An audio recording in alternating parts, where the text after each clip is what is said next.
Alright, so after a little bit of digging, a little bit of looking around, I've got this turbo pretty much taken apart now. Alright, and I wanted to point this out because this is, I'm pretty sure this is the noise that I was hearing, the squealing and whatnot. This is the, looks like a bronze maybe or brass bushing or bearing. I don't know, it might be some kind of an alloy steel. But what I want you to look at is inside, okay, down inside here. See if I can get this thing to focus. Alright, there are just a bunch of lines on this thing where it's caught dirt or grit or trash at some point in its life, and it's just wore out scratch marks all the way around the inside of where this where the shaft sits inside of here. Okay, that's on both ends. In fact, this end you can actually see it, I think, a little bit better. Alright, you see all those little shiny scratch marks right inside that hole. Okay, now the way this thing sits, see if I can get the shaft here. Alright. This is the there's the exhaust side of this turbine. Alright. And the way this thing sits, basically sits on here like this, and that oil comes in, goes through all these little holes around here. Alright. Acts as a lubricant and acts as a coolant to keep the shaft cool and to keep the bearing cool. Alright, because this thing is spinning mad fast inside that housing. So, any friction inside here from dirt, debris, whatever, is going to destroy this thing and not leave much. So, where this thing sits on here, as I'm spinning it, I can feel the roughness in that bearing. Okay, it's too bad I can't get it on camera and actually somehow show you. But so anyway, that's looking at the bearing. I wanted to go ahead and look at the shaft. Okay, here in the light. Okay, the bearing touches right here on this flat surface and right here on this flat surface. Okay, and on both of these surfaces, it's just gouged out. Okay. I don't know if you can see those lines going through there or not, but it's just encased with kind of a rough lines on this thing. If I drag my fingernail across there, I can feel them. It kind of hangs a little bit. This bad boy should be mirror smooth. See, right here is a real bad one right there. This thing should be mirror smooth. No gouges, no traces of dirt, nothing. I mean, this whole area in here should be completely spotless. And at some point, dirt debris got onto the shaft, into the oil system, and took out my turbocharger.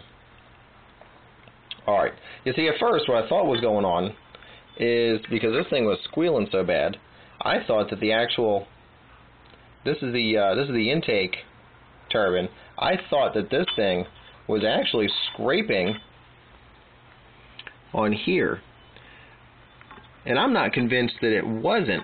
I mean, I don't know, it may have actually come in here and done something, because it does actually feel a little bit rough in here, like something was beating against it. And that could have been the case. I'm sitting here looking at the fins on this thing, and they all look like they've made contact through here, which would, if it popped out a little bit, or could easily scratch this aluminum housing. So anyway, I don't know. Looking at this, that thing may have actually contacted that housing at some point. Who knows? Put a new turbocharger on my car. Who cares? But anyway, all right. So that's the turbocharger look-see.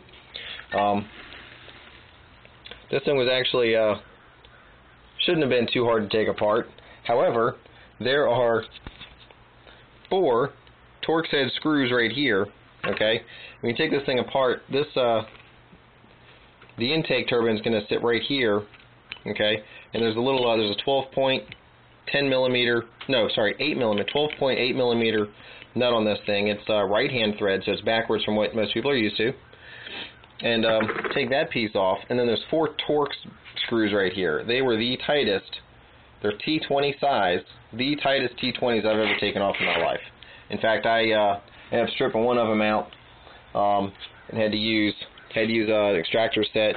I forget what size drill bit I used here, but anyway, I had to use a drill bit extractor to get that dude out of there. That was a pain in the ass. All right. Anyway, if I find out anything more wrong with this thing, I'll make some more video. But I'm pretty much convinced the dirt and stuff got inside the bearings, alongside the in between that shaft and the bearing, and took out my turbo over time. So that's it. If and basically the oil inside this thing. All right, the way this works, if this thing here starts getting play in it, like I was getting, where it was starting to move inside the bearing, what's going to happen? See if I can find the seal and stuff. Basically, the intake side of it's going to come out right here. Okay, so this is where the intake turbine attaches, and this whole thing is an oil seal. Okay, so when this whole thing is allowed to move, you're just going to leak oil past it. Okay, and oil just flies right by this seal. Oh, actually, I had that backwards. That's the way that mounts, not the other way around. So anyway, when you pull this piece off here, then there's 4 Torx head screws under that, just to get that straight. So, all right, good luck with your turbos. Like I said, this thing came off of a 99.5 Jetta. I got lucky. This was not a catastrophic failure where it left me sitting on the side of the road. I was able to change this thing out on my time. And I suggest that if your turbo is going out, or you think that it's going out, you need to change it on your time. Because what will happen is, if this thing was to leak any more oil, the oil would come out of here. Let's go over here and look at the car.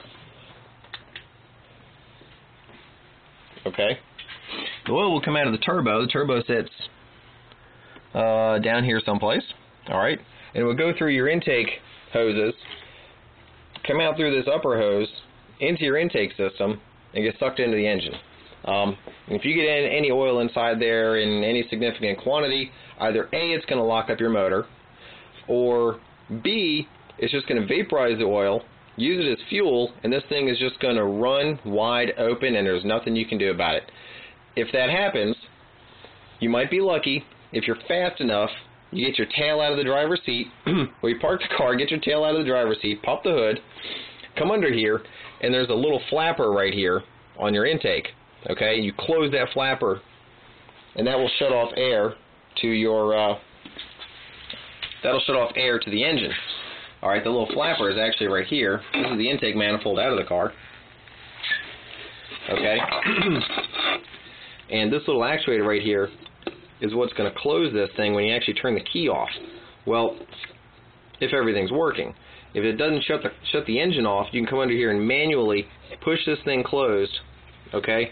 And that will physically kill the air to the engine, and that will shut it off in the event of a runaway. If it doesn't already blow your motor up. It will probably blow your motor up before you get time to do that. So, like I said, turbo problem, take care of it on your time and not on the car's time. I'll see what's going on with this new Borg Warner turbo. I've heard good things about it. I'm not looking for like a performance increase. I just wanted to get something close to stock or stock and put this thing back together and get me back on the road. I think it was like $50 or $100 cheaper than the Garrett turbocharger, and so many people say to go ahead and get this one over the Garrett that I was okay. If I can save money and get a little bit better turbocharger at the same time, then so be it. So anyway, Geek Navy signing out.